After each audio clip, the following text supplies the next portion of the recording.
पटक सिंह ने उनका हाँ बोलिए।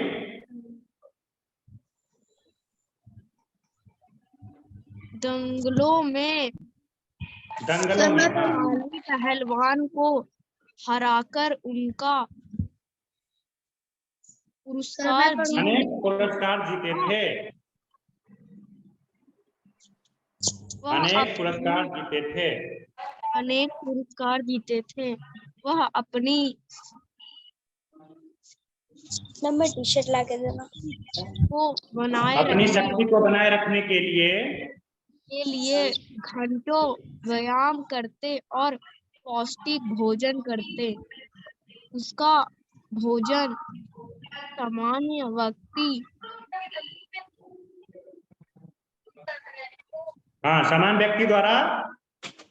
द्वारा खाया जाने वाला भोजन से बहुत अधिक होता था। उसका नाम ठीक है। स्टॉप। प्रेमराज। Yes sir. आप पढ़िए। Yes sir. उनका नाम सुनकर अच्छे अच्छे बलशाली पहलवानों के होश उड़ जाते थे, परंतु मुखरोज सिंह के नाम से बिल्कुल नहीं डरता था। मुखरोज नहीं है, मुखजोर है।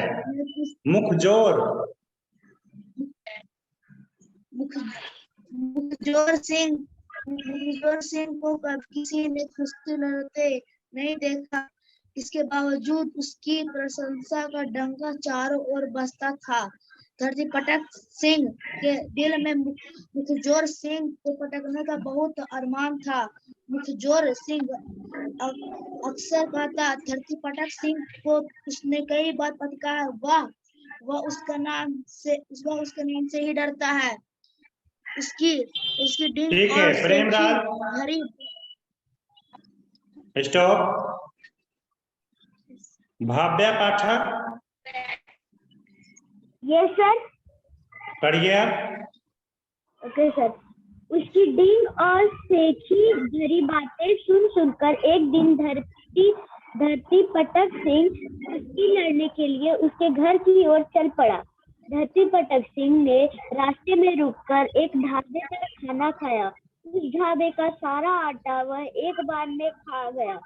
फिर उसने एक तालाब पर पानी पिया। तालाब में बहुत कम पानी बचा। पेट भरने के बाद उसने डकार ली और तालाब के किनारे ही लेट गया। कुछ देर में ही उसे गहरी नींद आ गई। उस तालाब पर प्रतिदिन एक हाथी पानी पीने आता था। उस दिन तालाब में पानी कम देखकर वह बहुत क्रोधित हुआ। वहां एक आदमी को सोता हुआ देखकर वह गुस्से से चिंघाड़ा। धरती पटक सिंह की आंख खुली। वह तुरंत उठा और हाथी की सूंड को बगल में दबाकर मुखजोर सिंह के घर की ओर चल पड़ा। मुखजोर सिंह के घर के सामने पहुंचकर वह जोर से चिल्लाया, मुखजोर सिंह, मेरे डर से कहाँ छिपा है? हिम्मत है तो सामने आ और मुकाबला कर, नहीं तो मेरे पांव छूकर क्षमा मांग। मुखजोर सिंह ने धरतीपीठ सिंह की आवाज सुनी तो वह डर के कारण पिछले दरवाजे से भाग गया। उसके जाने के बाद उसकी पत्नी ने ऊंचे स्वर में घर के भीतर से कहा, वे घर पर नहीं है, पहाड़ ढकेलने बाहर गए हैं, 8-10 दिन में आएंगे। यह सुनकर धरतीपीठ सिंह ने ओके सर। स्टॉप। चलिए ये आराध्या सिंह। Yes sir. आराध्या सिंह पढ़िए आप। मुखजोर सिंह ने धरती पटक सिंह की आवाज सुनी तो वह डर के कारण पिछले दरवाजे से भाग गया। उसके जाने के बाद उसकी पत्नी ने ऊंचे स्वर में घर के भीतर से कहा, वे घर पर नहीं है, पहाड़ ढकेलने गए हैं, 8-10 दिन में आएंगे। यह सुनकर धरती पटक सिंह ने हाथी उठाया और उसके आंगन में फेंकते हुए कहा, अपने पति से कहना कि मैं उसकी शक्ति देखना चाहता हूँ।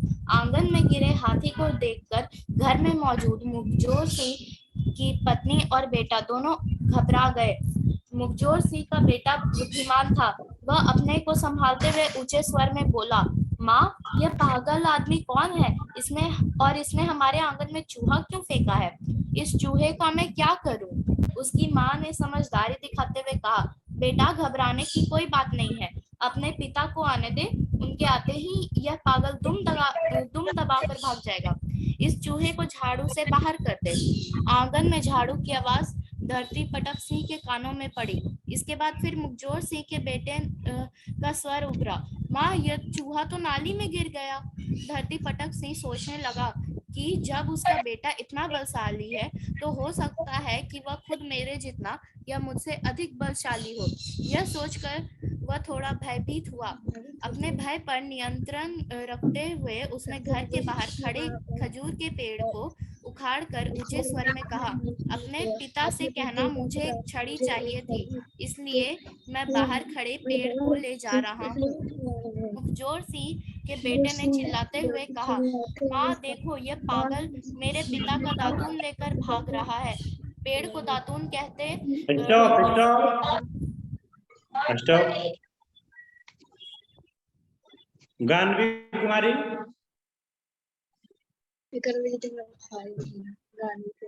पढ़िए मुखजोर सिंह के बेटे ने चिल्लाते हुए कहा, माँ, देखो, यह पागल मेरे पिता का दातून लेकर भाग रहा है। पेड़ को दातून कहते हैं। सुनकर धरती पटक सिंह की आंखें पटी रह गई। उसे विश्वास हो गया कि मुखजोर सिंह से कुश्ती लड़ने पर उसे हार का सामना करना ही पड़ेगा। यह सोचकर वहां से भाग खड़ा हुआ। कुछ देर मुखजोर सिंह लौटा और अपने बेटे से पूछा, कहाँ गया वह? बेटे ने उत्तर दिया, वह हमारा खजूर का पेड़ उखाड़कर भाग गया। उसने क्रोधित स्वर में कहा, मेरा बेटा होकर भी तूने मेरा नाम डुबो दिया। उसे करारा जवाब दिया, इसे मैं अभी न्याय लगेगा, सबको माइक ऑफ नहीं आ रहा है। कंधे पर बिठा लिया मेरा पेन आ मेरा पेन कौन गप कर रहे हैं? अपने आप को म्यूट कर लीजिए।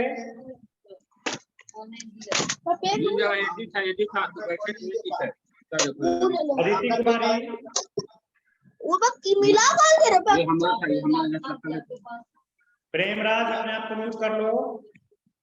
Yes sir. अपने आप को म्यूट कर लीजिए। अदिति कुमारी। Yes sir. मुखजोर सिंह ने अपने बेटे को कंधे पर बिठा लिया और चलिए, मैं इस कहानी का सारांश बता दे रहा हूँ आपको। मुखजोर सिंह और धरती पटक सिंह दो पहलवान थे, ठीक है। दोनों में प्रतिस्पर्धा होती रहती थी। एक बार क्या हुआ कि धरती पटक सिंह के घर पे वो आया, उसका शक्ति की परीक्षा लेना चाहता, कितना बलवान है वो।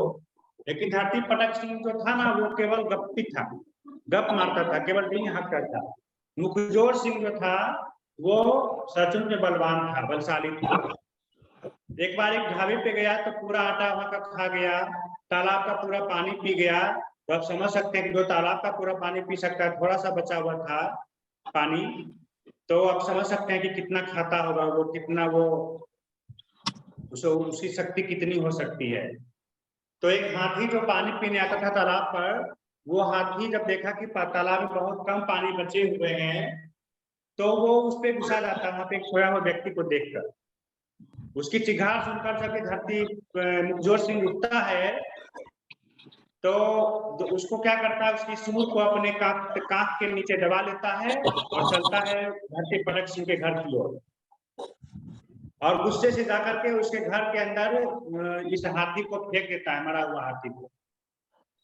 तो ये तो गप्पी था धरती पटक सिंह, उसका बेटा भी गप्पी था, उसकी पत्नी, सब लोग दिमाग से काम लिए यहाँ पे। तो उसका बेटा बोलता है माँ इस मरे हुए चूहे को मेरे घर में किसने फेंक दिया है, जबकि वो हाथी था और वो बोल रहा है कि मरे हुए चूहे को किसने फेंक दिया है। तो फिर बोल रही, उसकी माँ बोल रही चलो इसको झाड़ू से निकाल करके बाहर फेंक देते हैं। फिर वो बोलता है बेटा कि ये तो नाली में गिर गया। ये सब बात को सुन रहा था मुखजोर से। फिर इसको बहुत गुस्सा आया और बोला कि वो मैं उनकी ताकत को आजमाना चाहता हूँ धरती पटक सिंह की। तो वो बोली कि नहीं, वो घर पे नहीं है, वो बाहर चले गए हैं।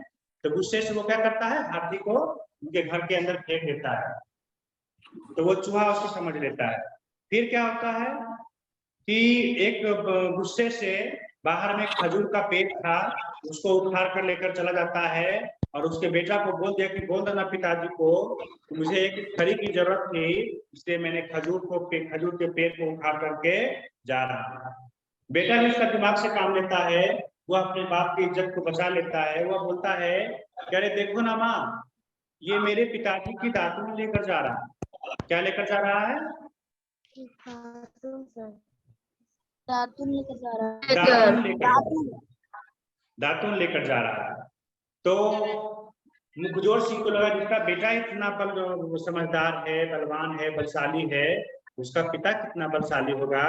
वह वहां से दुम दबाकर भागता है और पिता इसके आते हैं तो पहले तो इसको बहुत डांटते हैं कि तुमने मेरा नाम साहसी करवा दिया।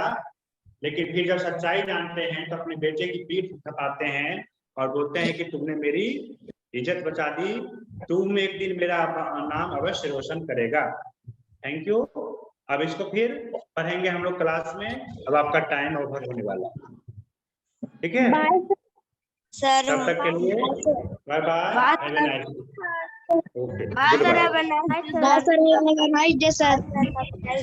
हैव अ नाइस डे सभी।